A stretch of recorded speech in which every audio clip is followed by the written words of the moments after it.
2 years after Pope Urban II's call for the First Crusade to aid the Byzantine Empire against the Seljuk Turks, the Crusaders have reached Antioch, the last major Turkish stronghold standing between them and their ultimate goal, Jerusalem.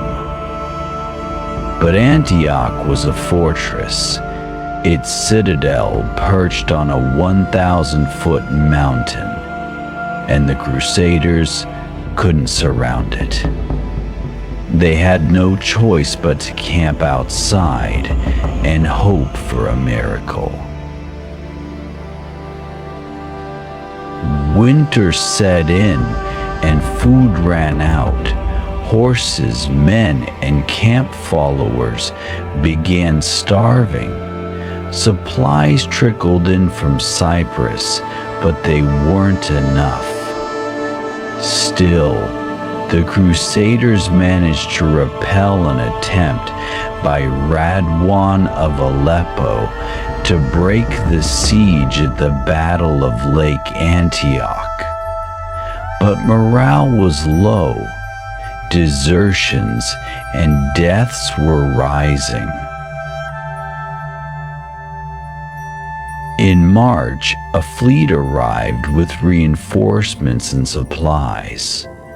One night, Bohemond of Taranto and 60 of his men scaled the southern wall of Antioch, bribing the commander to open the gates.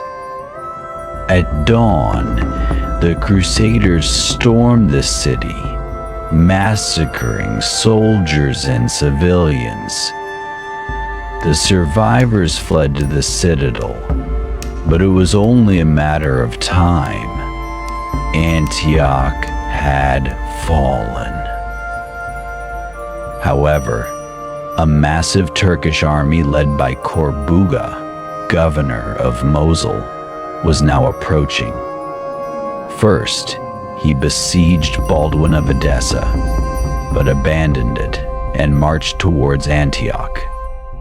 The Crusaders, exhausted, starving, and isolated, were trapped. The Byzantine Emperor Alexius, who had been busy securing his own territories, mistakenly believed the crusade had been destroyed and withdrew.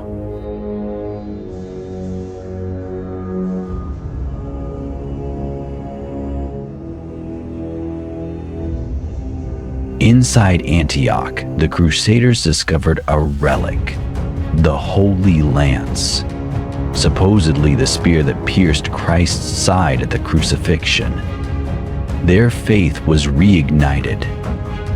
Outnumbered, they decided to face the approaching Muslim army outside the city walls.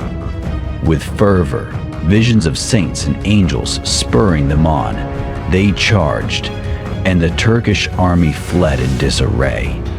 Kür Bugha, blaming his commanders for treachery, set fire to his camp and withdrew. The remaining defenders in the citadel soon surrendered. Antioch was now firmly in Crusader hands.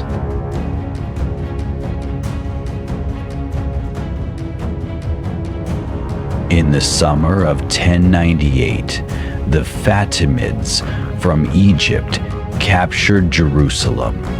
Their Grand Vizier, Al-Afdal, even attempted to form an alliance with the Crusaders against the Seljuks.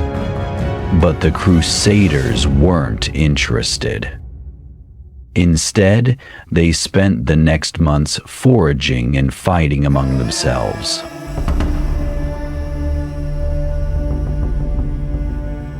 Bohemond of Taranto, breaking his oath to Emperor Alexius, claimed Antioch for himself, causing divisions within the Crusader leadership. Then, in a blow to morale, Bishop Adhemar of Lipui, the spiritual leader of the Crusade, died of illness. His loss deepened the rifts, especially as Stephen of Blois and Hugh of Vermandois abandoned the crusade entirely.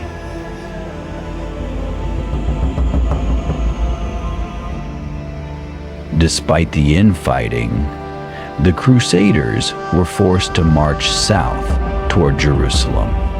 As they passed through Fashmid-controlled territories, they found villages abandoned and supplies destroyed. On June 7, 1099, the Crusaders finally sighted Jerusalem, their goal for so long.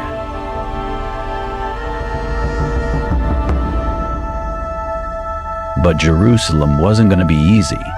The Crusaders, now down to 200 fighting men, didn't have enough to encircle the city, and they were running low on food and water. The siege engines they needed had to be built from scratch, using timber scavenged from the land and Genoese galleys. By July 8, 2 siege towers were ready for the assault.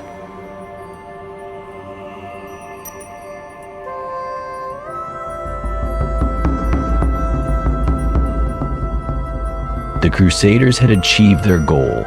Jerusalem was theirs. And just weeks later, in the Battle of Ascalon, they crushed a Fatimid relief army trying to retake the city. With their vows fulfilled, most Crusaders returned to Europe. Only around 300 knights remained in Jerusalem under Godfrey of Bouillon, who was named Defender of the Holy Sepulchre. The man who had sparked it all, Pope Urban II, never lived to hear of the victory. He died just weeks after the fall of Jerusalem. And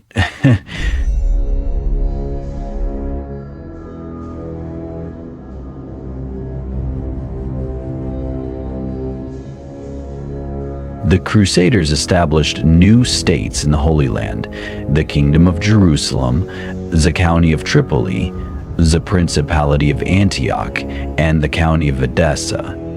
But they were surrounded by enemies, and their hold on the region would always be precarious.